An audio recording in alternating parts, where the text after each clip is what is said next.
Welcome to Authentic Conversations with Ryan James Miller.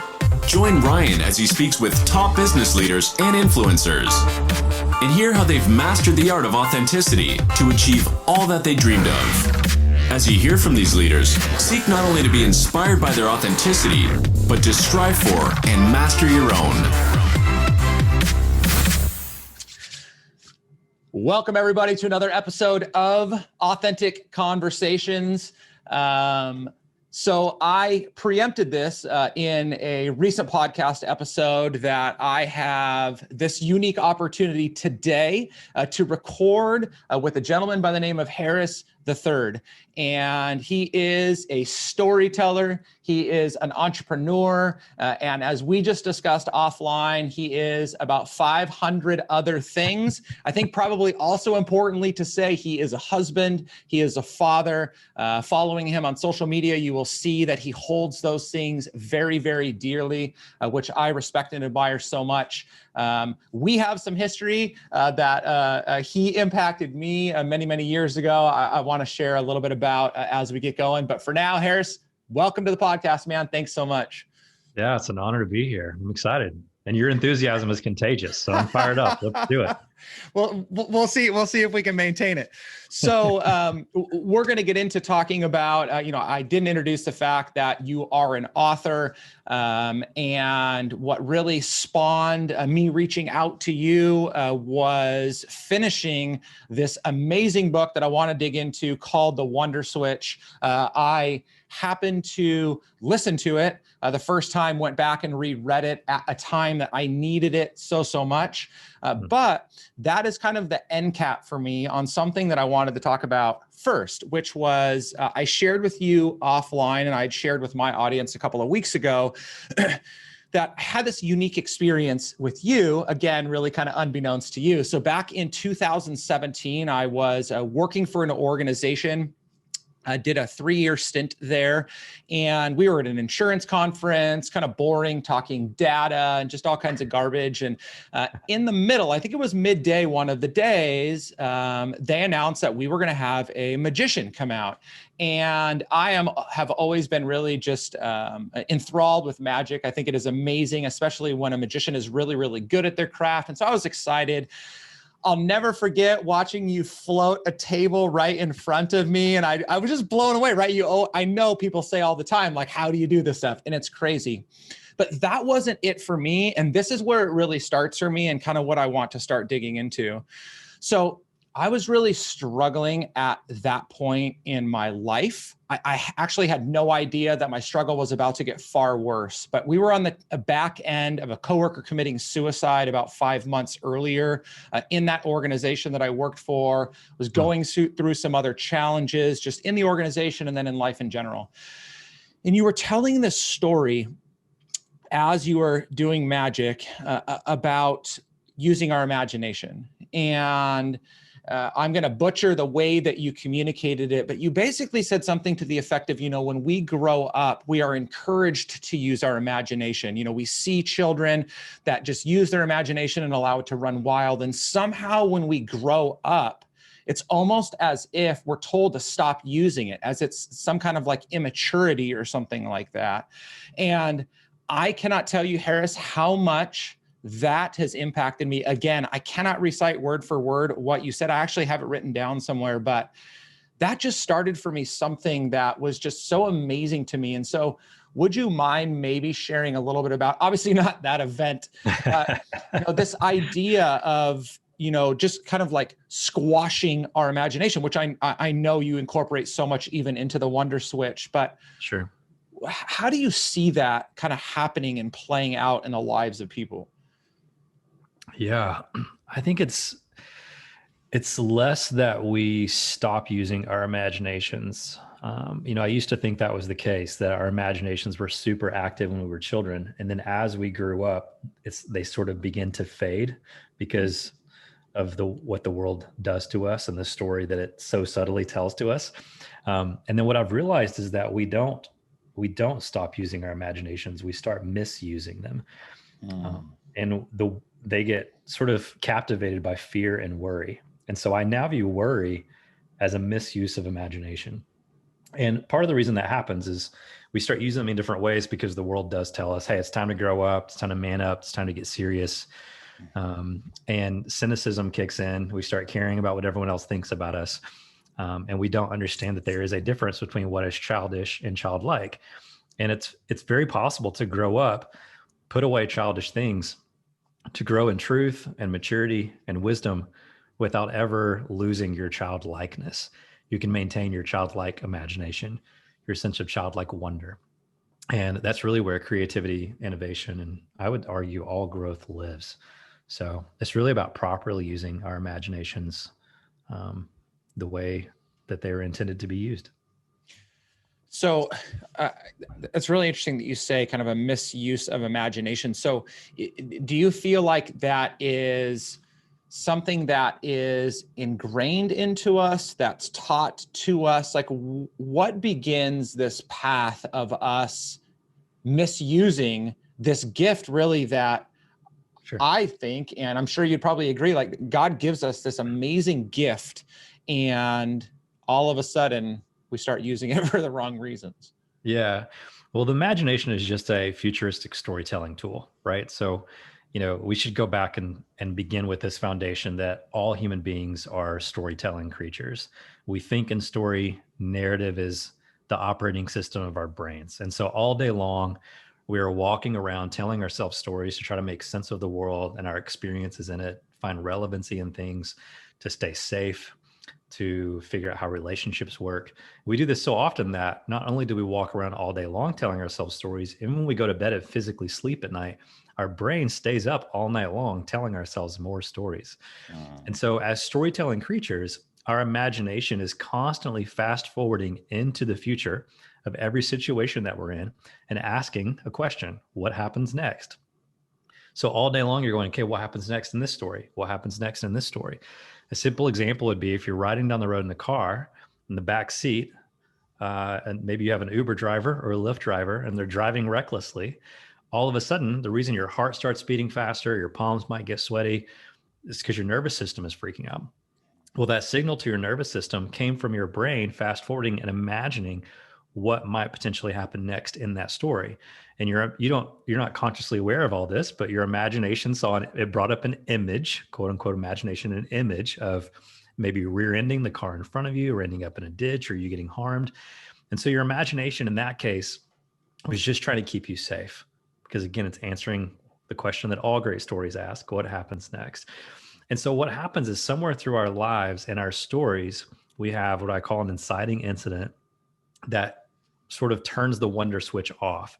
And that wonder switch toggles how we use our imagination. So when the wonder switch is turned on, our imagination thinks, well, what happens next? Something awesome, something positive. It's driven by hope and optimism and creativity and innovation. But when the wonder switch gets turned off by that inciting incident, that I think is the beginning of where we misuse our imagination. So the short way of answering your question is trauma. That inciting incident is typically a traumatic experience that changes the stories that we tell ourselves by way of breaking the narrative. It gives birth to shame, maybe addiction, all these untrue stories that break our narrative, the lies that we start repeating back to ourselves. And that really, it keeps us from using our imaginations the way that we did before that inciting incident. Okay. And I mean, I guess, you open up this idea or, digging into kind of the book and going back into your past. So I think there's a chapter of the book titled ReDiscovering Your Past, or, you're going back into your past and walking back through. And so for you, which interestingly enough, as I read that chapter, it pulled me back into my own. I always feel like I have thoroughly gone through everything, all the way from being 6 and my parents being divorced and how that negatively affected me, all the way through to near broken marriage and up till today. And I'm like, okay, I've examined all of this. Sure. And yet every time that I'm provoked to do so, going back into my past, I seem to learn more about why I am the way I am right now, for good and for bad. And so for you in the book, it sounds like there was this extremely traumatic ongoing experience that you had that really started to write an unattended story that you had to go back and repair. So what was that process like for you? Was it just, I've got to go back and do this? Or was there a moment in your kind of future or kind of more present now that caused you to go, I got to go back and I have to revisit this and I have to figure out how I right this wrong? Yeah. Yeah. I mean, look, beliefs drive behavior, right? So if narrative is the operating system of our brains, that means the narrative that we're in and have adopted as true, regardless of whether it's actually true or not, which is an important caveat, that's what determines that narrative drives all human behavior, all of our thinking, our worldviews, our choices. And so if we want to shift something in our behavior, our habits, the choices we're making, we have to go back and restore the parts of our narrative that is broken. And so that's really why the work of living a life of wonder, of leaning into possibility, of living a life filled with creativity has less to do with becoming and more to do with unbecoming. It's less work of addition and more work of subtraction. We have to look back before we can move forward, because we have to stop and pause. Okay, if this narrative is broken, if it's permitting me to not believe what needs to be believed, to shift my habits or thinking or choices or behavior, then where did that story come from? How did that narrative get broken? And I have to go back and figure out what that is. In the book, I lay out this process. I just call it story writing. And it's spelled RIGHT, like literally, how do you write your story? How do you correct the story? And that's difficult work. Nobody enjoys that process of going back into trauma. And a lot of people think they don't have trauma. I have a close friend, Mark Pimsler, who's an experiential therapist. And, he's helped me understand so much about the misconceptions in the world of psychology that even within his own peer groups, there are people that use language like, oh, that's like big T trauma or little t trauma. And there's no such thing. Like, trauma is trauma. And because trauma is stored in the lower third limbic system part of our brains, it is always participating in active storytelling, which is why people are affected by that traumatic experience without realizing it. Some people call that being triggered, right? You get triggered by an experience. Well, that's because, it's not a memory. It's actively part of the storytelling part of your brain. So, if you were in a traumatic car crash and you're riding down the road in the car, you're always going to have a nervous system that's freaking out because you're like, oh no, that thing's happening again. Oh no, that thing's happening again. Well, it's not. It happened in the past. And so really, healing from trauma involves moving that trauma out of the lower third limbic system in part of your brain, what Mark calls up and to the left. So it's more similar to a memory. So your brain can acknowledge that experience and go, okay, that was a real part of my past. The pain was real, but while it was painful, suffering is simply the story that I give to that pain. And I have control over writing that story. And if I can make sense of that story through a healing process, a corrective experience, I can acknowledge that it happened, but it's no longer happening now. And that sort of releases me to move on and get back to operating from a narrative that's filled with hope and possibility. So, the tangible steps of like, how do we heal from trauma? I mean, that's different for every person and could require varying degrees of help and support. Anything from the support of someone like you, someone who needs some coaching, to some deeply held beliefs that, you need to have some sort of corrective experience in support of or with a mental health professional. Yeah. So, it varies, but at the end of the day, what all of that work has in common is the restoring of a narrative. So you can get back to living from a place of wonder and possibility. And those beliefs shaped by the lies don't hold you back and limit your life and dream. Yeah, I mean, I really appreciate how you said what you said, not just what you said. And I seem to find that when I'm involved with anybody, whether I was a pastor up until just a couple of months ago and had been for 8 years. And so in pastoral counseling or just in general with a friend or maybe coaching, I find that far too often when people experience some kind of traumatic event or season of life, that they get past it and just put it behind them as though I have put it past me. Now I can move on. And I understand the kind of the thinking and methodology that goes into that. I just feel like when that happens, which is what I did actually with many different things throughout my life, I feel like we don't ever get to really address that. And so then, like you said, when it comes to what triggers us now, or how we talk about what happened in light of what's happening now, I just feel like we don't get to form that, in your words, new story for how we're going to continue moving on past it, because we've just put it past us and kind of buried it instead of dealt with it. Mm-hmm. Yeah, it's so true. And then, as is often the case, it feels like maybe you're able to do that for a short period of time, but shortly thereafter, or sometimes decades later, you finally step into an awareness of, well, gosh, why do I keep doing that? Or why can I not believe that? And you find this part of your belief system that's broken, and it's hard to pinpoint exactly where it came from.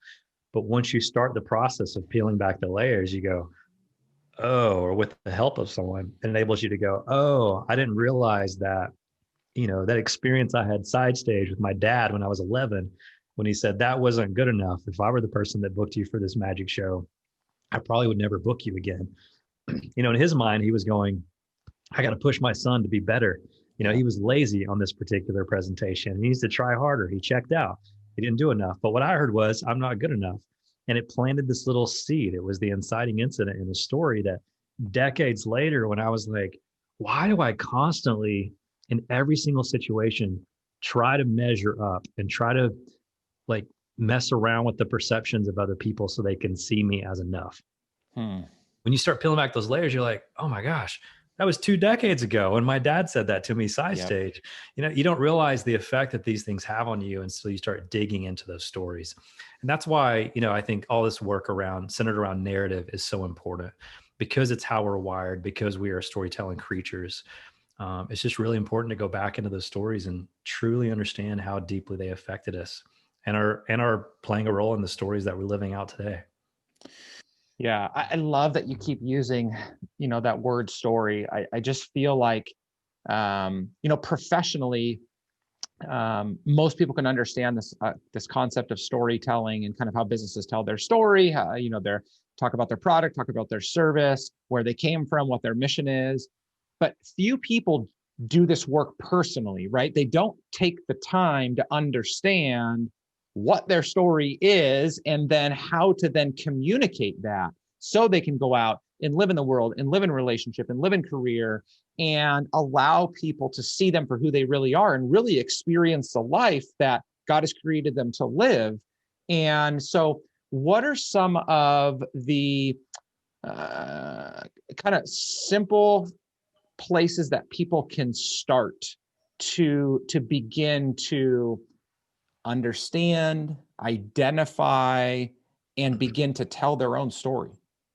Sure. Yeah. I mean, in the book, I'm not trying to create a sales pitch here, but in the book. No, please do. By the way, let me stop you right there. If I would have never read your book, I already said 3 years prior, you personally had a profound impact on my life via a magic show. And I don't mean to demean the craft, because I think that it was amazing. And I still remember things to this day. So that's why I'm honored to sit here and have a conversation with you, is because what you did for me, unbeknownst to you, over 3 years ago, almost 4 years ago now. Then it just so happened that by following you on social media for the last 3.5, 4 years, I saw you were releasing this book, and I read it on my own because I really felt like if this man could have this kind of impact on me through a 30-minute show, doing magic, all while telling story, there's got to be something to this. And so you can promote it all you want, but really the endorsement comes by way of me saying that, like, you have now twice affected my life positively. And I want other people to be able to hear that too. I mean, I bought this book and I've sent it out to 15 of my clients already as their Christmas gift because I felt like it was that important. Man, so So anyway, so, you know, you can Thank keep you. going again, you know, helping people to kind of, Thank you for start saying from that. somewhere. But I want you to know that this is not about, like, you can talk about it all you want, because again, I believe it's just that valuable. Sure. I appreciate you saying that. Thank you so much. And it's really not, it's not just me trying to promote it. It's just throughout the process of writing that book, The Wonder Switch, I really struggled with that question that you've been asked, because I've been asked for a few years now, you know, as I've traveled around giving talks on this subject of wonder, and really just trying to understand the process of transformation in general. Like how does change take place in the life of someone, whether it's small change or changing every facet of their life. And I really tried to tackle that in the book. And what came out of that process was what I call the transformation map. And I think what I was trying to do with that map was give someone some sort of way to like ID themselves, to figure out like, okay, if I can identify a spot with where I feel like I am, if I can relate to that, like, oh, complacency, if I feel stuck in complacency, well, then I can begin to sort of take and trace some steps backward until I get to the inciting incident. And hopefully that will help people identify the journey that led them to the place where they are currently able to identify with.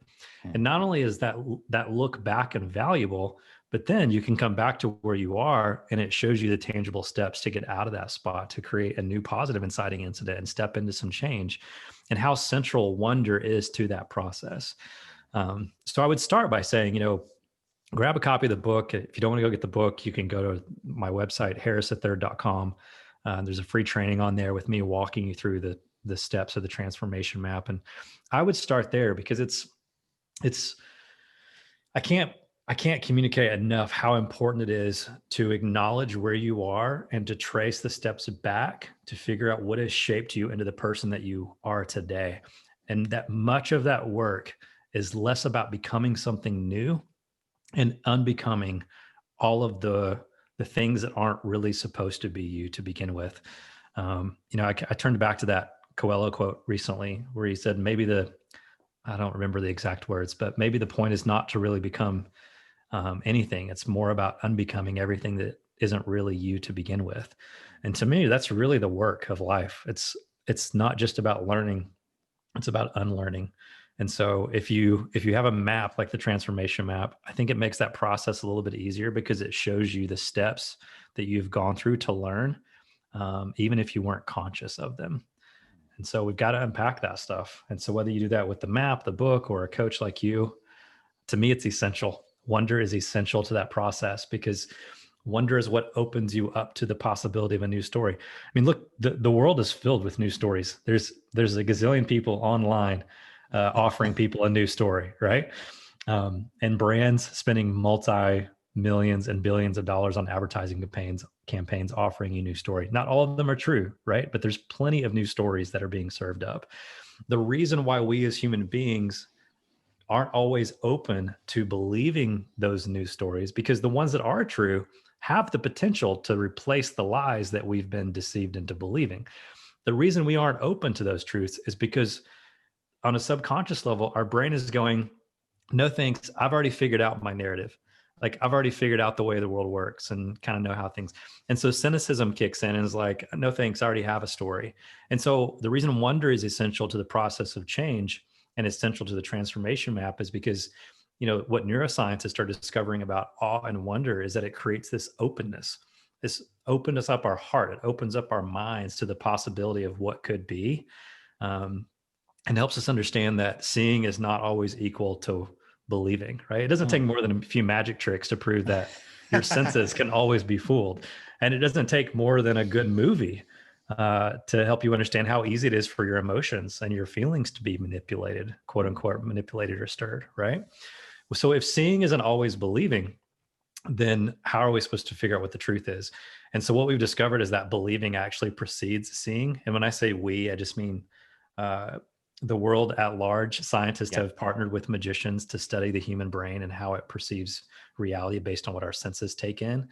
And what we discover every single time in every single study is that seeing is not always equal to believing, but that believing is actually seeing, because what we believe has the power to change what we see. So if believing is seeing and belief drives all behavior, wonder awakens our ability to believe in something before we have seen it. Which, to go back to the beginning of this conversation, I mean, that's what you led with, right? When we were kids, we believed before we saw. We believed in Santa Claus, even though we couldn't see them. You know, the belief in a divine being wasn't complicated or difficult at all. We didn't need all this tangible, scientific, visual proof. We didn't have to lay our eyes on something in order to believe. And so when the wonder switch gets turned off, we move from living as a believing as seeing to a place of cynicism that says, I'll believe in that when I can see it. And that's when the dark side of our imagination kicks in. We start misusing it. It just wreaks havoc on our stories. Poof. Yeah, and I think one of the other dangers that I see a lot of people play into, and again, I'm sure I've been victim to this many times, is there are a lot of other good stories being told out in the world. Like, they are good, they are doing good, they are positive, they are encouraging, but they're not ours. And so what I find a lot in my space and just in the world of, you know, live your best life and whatever, is people look to somebody else. They see the way in which they have lived their life or gotten to the place that they've gotten to. They're successful. Again, even some of them being very good, very compassionate and empathetic and giving. And so then they model their life after that person. But before long, they can't sustain that, because that's not who they were created to be. And so it's really challenging to pull people away from that, because it's like, if it's not broken, don't fix it. And what I try to tell people sometimes is, you know, just because it's good doesn't mean it's not broken. And broken may not even be the best word, but, you know, again, it's really going back to what you said, which is, you know, going back and really understanding what your story is, going back to the beginning and using, you know, something like your book or the tool like the map to really begin to formulate that for yourself. I think that's so important, because if not, then how are we going to know how to live as the best husband or spouse that we can, or the best parent that we can, or the best business leader or community influencer, whatever? We don't know how to do that in our best version until we figure out where the foundation is. Sure. I think so much of that is born out of how much our culture is driven by comparison. You know, we now live in a pretty media saturated culture. Most media is considered social at this point, even though it's not super social, right? And like, I don't hate all the platforms like some people do. They're just simply storytelling tools, and they are what you make of them, right? And so they're blank canvases, and you can paint on them whatever you want to. And so the problem with it all is that it's interesting because I'm an entertainer, right? And so I was trained to learn how to put on a show. Yeah. So it made it very easy for me to do that. But now, like, with each passing year, it's almost like every human being is now an entertainer, because we're all putting on a show. We're all trying to manage the perceptions of other people because we want to be able to be seen a certain way by them. And I think that's contributing to that feeling that you were just talking about, where we're just constantly comparing ourselves, and we're like, I want that person's story. I want her story. And that comes out of this belief that maybe their story is better than the one that we have, or that they have it all figured out. And it's just not the case. And I, not to sound like a broken record, I still think that goes back to, if we don't deal with the pain of our past, we run from it. And we go towards the purposes of other people, instead of taking our own pain and turning it into our own purpose. And the value of going back to heal from your pain is not just the healing process, but the fact that your greatest message is often found in that mess. So it's another great reason to go back. Look, if I, as an entertainer, or you take any facet of my life, like a magician, since we were talking about that, I, as a magician, can look at other successful magicians or illusionists and say, I want to be like them because I admire this, this, or this. I don't want to live in this pain of the story that I've lived. But what I don't realize is, like, my unique offering to the world, all the magic that I have to offer to the world, is not found when I lean in and try to become more like them. It's when I lean into my own uniqueness, and that uniqueness is rooted in my story, right? And so it's like, I made $1 million by the time I was 21 performing magic shows around the world. By 22, I was bankrupt. That showcases a lot of foolish decisions that I made during that season of my life. I would love to run from that and hide that part of my story, because it doesn't make me look like a super smart, wise person, right? Or I can go back and recognize that is a unique part of my story. I can take the pain of that experience and figure out how to turn it into purpose. That mess that I made can become one of my greatest life's messages. And now I can serve other people who maybe didn't make $1 million by the time they were 21, but have gone through the experience of making choices that they weren't proud of as a result of trying to keep up with the Joneses, or people who are rooting their identity in the eyes of what other people thought about them. There's so much there that I have to offer the world, but I can't get to that purpose without going back and figuring out that painful part of my story. So we need to stop comparing. Like there's magic in your story, there's magic in my story, and none of us have a corner on on the market on being the most interesting person in the world. In the book, I talk about how a key component of a wonder mindset is the belief that we're all average, which doesn't sound like something you would expect someone like me to say, who's constantly talking about magic and possibility. But the reason I can say that is because we're all starting from the same space, right? Yeah. Like you have just as much magic as I have. I don't have more than you. And so if truly magical, miraculous lives, if that's par for the course, that means that makes us all average when it comes to that. Yeah. And when you have the belief that we're average, I think it gives you permission to lean into some really interesting conversations and exploration of who we are.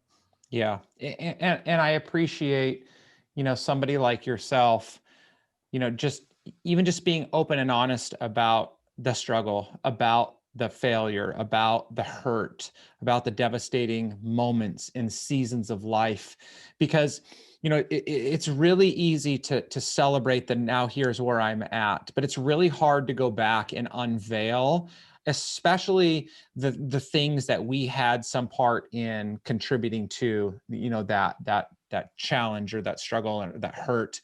And that's something that I so want for people that follow me is, again, my past is littered with just such mess, and so much of it was my own. And I don't talk about the fact that I, was divorced 5 years into my marriage because it sounds cool, or because now I get to say I'm celebrating 20 years. It's because that's the reality. And it's too easy to look at my marriage now and say, wow, they have such a great marriage and a great family and things look so nice. And I'm like, but that's not how it always is. And I think we need to find more opportunities to permit people to open up those, I call them torn pages of their book, for other people to see. The more we give that permission, the more that people become comfortable in sharing that story, and then can do, again, the work that you're talking about, which is once I can talk about it and open up to it, then I can start doing the work of righting that wrong. Yeah, correct. Yeah. And I think, it's kind of a good like litmus test. I think our healing is associated with our ability to share with authenticity and transparency.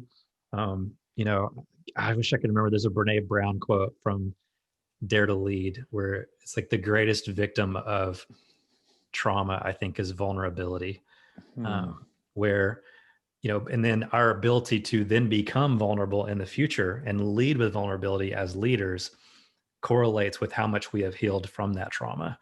And so, yeah, I mean, if you almost got a divorce 5 years into your marriage, but never healed from that moment, of course, you're never going to make that a part of your story. You're never going to be able to leverage that experience and wisdom that came out of living and going through that with others so that they can learn from it, unless you've healed from it and figured out what's going on and impacted it as a part of your story. Kind of got to own it. Yeah. Okay, so we're getting ready to land the plane. I have a couple of just fun questions maybe at some point here, but I am interested to find out. So you have this fascinating career, very magical, using that word, but I mean, not just in the fact that you have done magic successfully, but in your ability to go speak. I don't know if you're still doing them, but I know that you were, for many years, you created the Story Gathering, and bringing artists together from all different genres and disciplines, and helping them to tell their stories in different creative ways. And so you're doing all of these big, huge, awesome, cool, wondrous things, but you still have to be a husband and a father at home. And so how does this big thinking, big dreaming, big life play itself out practically in how you parent your kids? Because I think they're still fairly little, correct? Yeah, I've got a 2-year-old, a 5-year-old, and a 7-year-old. Okay, yeah. Yeah, it's I mean, you just got to hold space for it, right? You have to have margin. Margin's been one of the biggest enemies that has constantly tried to like army crawl and sneak its way into my life. Is, how do I rob Harris of all the margins so he doesn't have time and space for magic? And you just got to wage war against it to make sure that you have that in your life. And so that's mostly what it looks like for me. I mean, I can't share magic with other people if I cut off my own source of magic. Mm-hmm. And if magic comes from my faith, my family, my time with my kids, how I can't decrease. It's like turning off the faucet that the water's coming out of, but then trying to like be like, oh no, the world is on fire. I'm going to go help these people put out their fire. It's like, oh, I don't have any water to help you with because I already turned all my faucets off. And so I got to keep those streams running. Mm-hmm. And the way you do that is to spend the time holding space for it, creating space for it, being very intentional about blocking off the time on your calendar. And it sounds like such a simple, practical thing, but man, I really believe that's where it's at. You've got to invest in it. Otherwise, it doesn't happen by accident. A lot of people want to leave their story up to fate, but fate is a really terrible writer, as Don Miller says. So it's like, good stories don't happen by accident. Yeah. Dramatic stories can happen by accident. So you can certainly have drama that happens in your story against your will. But to make a great story, it has a lot to do with how you respond to those inciting incidents that creep their way into your lives. And so we've got to be intentional about writing our stories. And therefore, I write margin into mine so that I have time to stay tuned into the source of magic in my own life. That's good. Okay.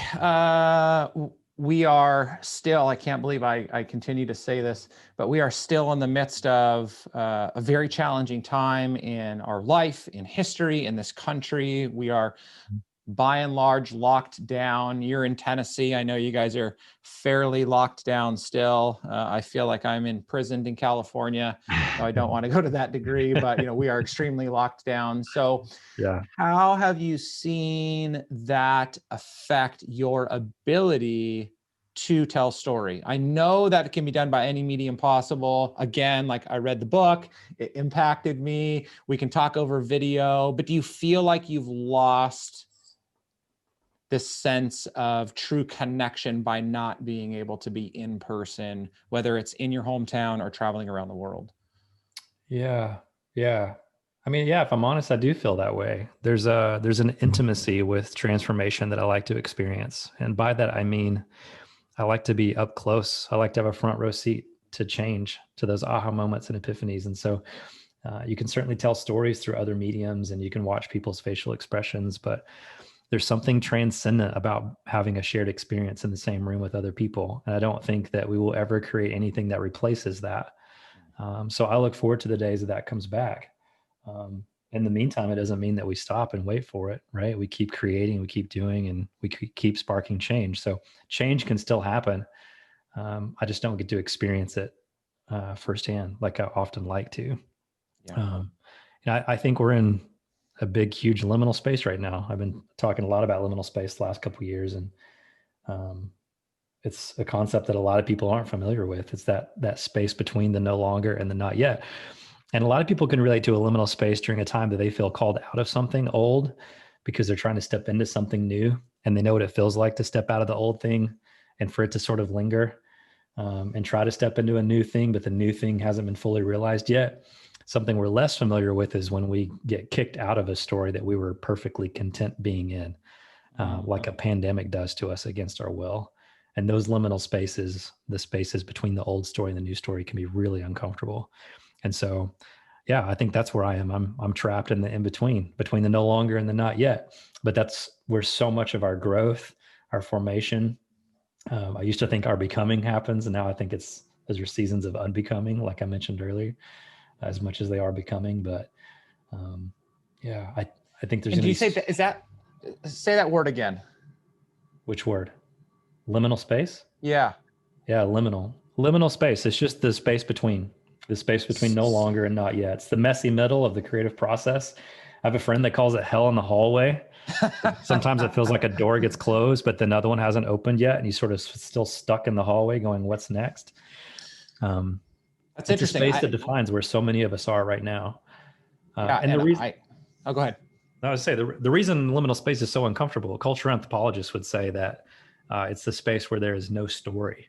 So if you think about the fact that we're storytelling creatures, if our behavior and thinking is rooted in narrative, well, when you're trapped between the old story and the new story, and there's no story to anchor us, man, that creates all sorts of uncomfortable problems. Like we don't know who we are. We don't know what we're supposed to do next.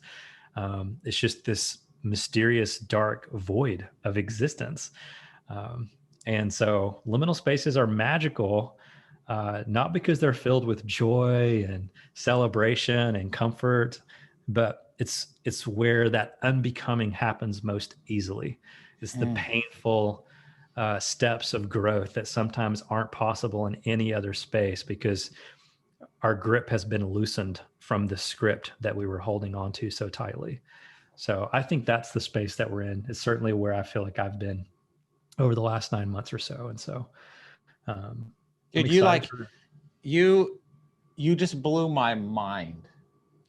I really, because I'm going to lose so many people when I say what I'm about to say, but biblically, a lot of people would understand this concept of the already not yet, which is there has been these promises that have been given. We believe them to be truth. We believe them to happen at some point, but they have not yet fully been revealed. And so we're in this anticipation of complete fulfillment of what God promises. And so theologically, I totally get it. It's still a really ugly tension to be in because it's like you said, but I still see. But then when you bring that into this, I don't want to say real world experience because I believe what I just said to be real world too. But when you bring it into that kind of space, I mean, that is just flooring to me because I've never heard it. And yet the tension feels so much the same. So that is just wild. I can't wait to dig into that whole idea. I mean, that is just unreal for me. Yeah, you can Google it. There's, I mean, it's everything from like old spiritual mystics to architects, talking about liminal spaces. So like an architect would consider a hallway or an elevator or a staircase at a hotel a liminal space. They might put a lot of design resources into the construction of the lobby because the first impression is important. It's where people congregate. You want to make sure the room is nice. But the hallways and the elevators, those are liminal spaces. And to use our analogy, kind of feels like we're stuck on the elevator right now. It's like, are we going somewhere? Are we stuck here forever? When do I get to get off? And that's really uncomfortable. But those uncomfortable spaces is where so much magic can happen. So you just got to learn to lean into it. And so that's what I've been trying to do. Okay, I'm leaving it right there. I had more to say, and there is no way that I can add anything more than what was just said. Harris, again, I always want to just communicate as much thanks and gratitude to people for spending time at all like this. Busy guy, talk about margin. I'm sure you have so much going on. And so just for being here is a gift in and of itself. It's a gift that you are going to give to every single person that's going to listen in some fashion to this podcast episode. If you're listening, by the way, I've done this from time to time. I have 10 copies of Harris's book that I will give away to the first 10 people that reach out to me. So if you want to read a hard copy of The Wonder Switch, reach out to me. I'll send it to you. It would go great with you going through that transformation map for yourself. So thank you for your time, Harris. But more importantly, again, I have terrible memory retention. And there are a few moments in my life apart from what just happened 5 minutes ago that really stick well.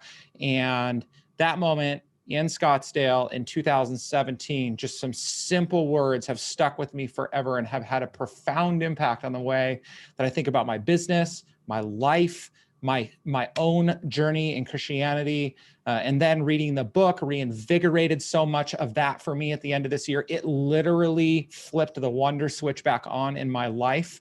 Not that it was miserable before, but it just created this moment for me. So buddy, thank you so much. I cannot tell you how much I thank you, and I respect you for what you're doing and just this gift that you are giving to so many people. So thank you. Man, just that encouragement alone was worth showing up for. It fuels my tank. It's a wind in my sails. It keeps me going. So thanks for saying that. Yep. It was an honor.